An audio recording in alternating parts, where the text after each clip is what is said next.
भारत की चीन पर चौथी डिजिटल स्ट्राइक। ऐप बैन से चीन को होगा बड़ा आर्थिक नुकसान। दोस्तों, भारत सरकार की तरफ से चीन पर एक बार फिर डिजिटल स्ट्राइक की गई है। इस बार भारत ने 43 चीनी मोबाइल ऐप को बैन करने का फैसला लिया है।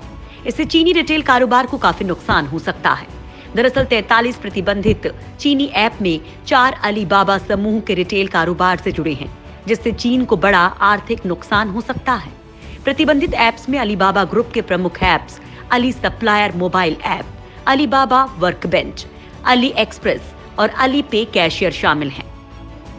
भारत अभी तक चीन की कंपनियों से संबंधित कुल 220 मोबाइल ऐप को प्रतिबंधित कर चुका है। इसमें पबजी और वीचैट समेत दुनिया की 5वीं सबसे बड़ी आईटी कंपनी अलीबाबा समूह के भी दर्जन भर से ज्यादा ऐप हैं। दुनिया में कारोबार विस्तार में जुटी चीन की कंपनियों के लिए ये बहुत बड़ा धक्का माना जा रहा है। भारत अभी दुनिया का दूसरा सबसे बड़ा इंटरनेट आधारित बाजार है। फेसबुक, व्हाट्सएप से लेकर दुनिया की तमाम गेमिंग और डेटिंग ऐप कंपनियों के लिए भारत बहुत ही अहम बाजार है।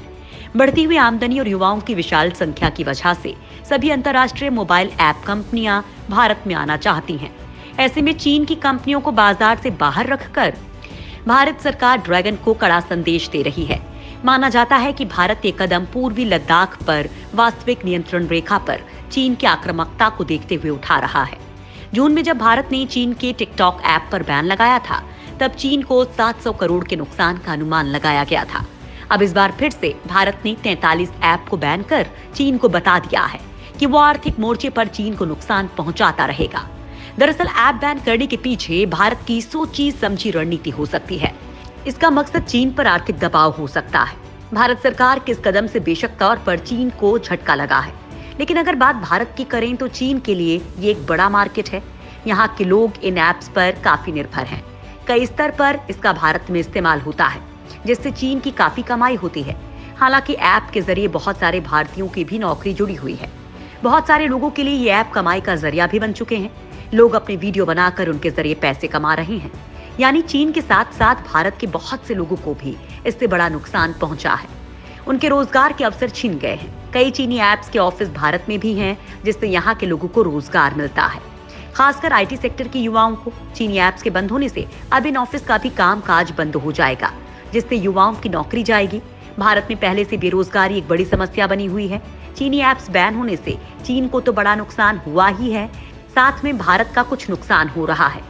ऐसा भी हो सकता है कि ऐप्स के जरिए लगातार झटके झेल रहा चीन पूर्वी लद्दाख में किसी नतीजे पर पहुंचने के लिए मजबूर हो जाए। भारत की कार्रवाई से बौखलाया ड्रैगन। भारत की इस कार्रवाई से चीन के पैरों तले जमीन खिसक गई है, क्योंकि इससे उसे सीधे आर्थिक चोट पहुंची है। भारत की इस कार्रवाई पर चीनी दूतावास के प्रवक्ता ने विरोध जताया है, साथ ही इसे WTO नियमों के खिलाफ बताया है। उन्होंने कहा कि हमें उम्मीद है कि भारत की तरफ से चीन समेत अन्य देशों को निष्पक्ष और गैर भेदभावपूर्ण कारोबारी माहौल मुहैया करवाया जाएगा, जिससे WTO के नियमों का उल्लंघन न हो।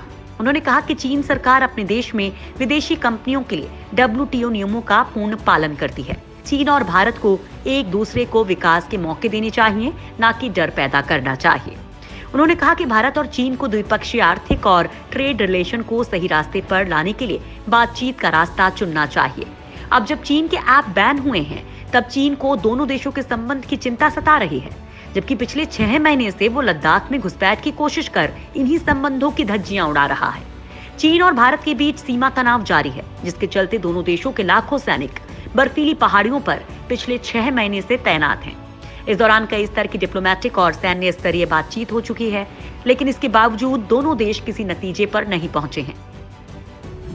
चीनी ऐप्स के बैन होने से भारतीय ऐप्स की बल्ले बल्ले।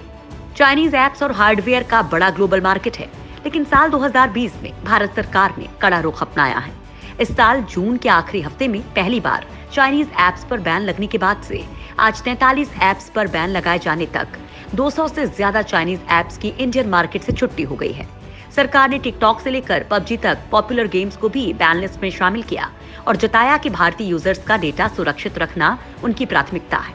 चाइनीज ऐप्स बैन होने से बड़ा फायदा इंडियन ऐप डेवलपर्स को हुआ है। चाइनीज ऐप का बैन होना भारतीय डेवलपर्स के लिए एक मौके की तरह है और कई नए ऐप्स बैन किए गए चाइनीज ऐप्स की जगह ले सकते हैं। टिकटॉक के बंद होने के बाद चीन को काफी नुकसान हुआ था और इस बार भारत ने स्नैक वीडियो को भी बंद कर दिया है, जिसका सीधा फायदा भारतीय ऐप्स को मिलने लगा है। इस made in India short video sharing app के डेली एंगेजमेंट में भी बढ़ोतरी हुई है। भारतीय ऐप चिंगारी को इससे सबसे ज्यादा फायदा हुआ है। कंपनी ने एक बयान जारी कर बताया कि चिंगारी ऐप ने डेली एंगेजमेंट टाइम में भी बढ़ोतरी कर 51 मिनट पर पहुंच गई है।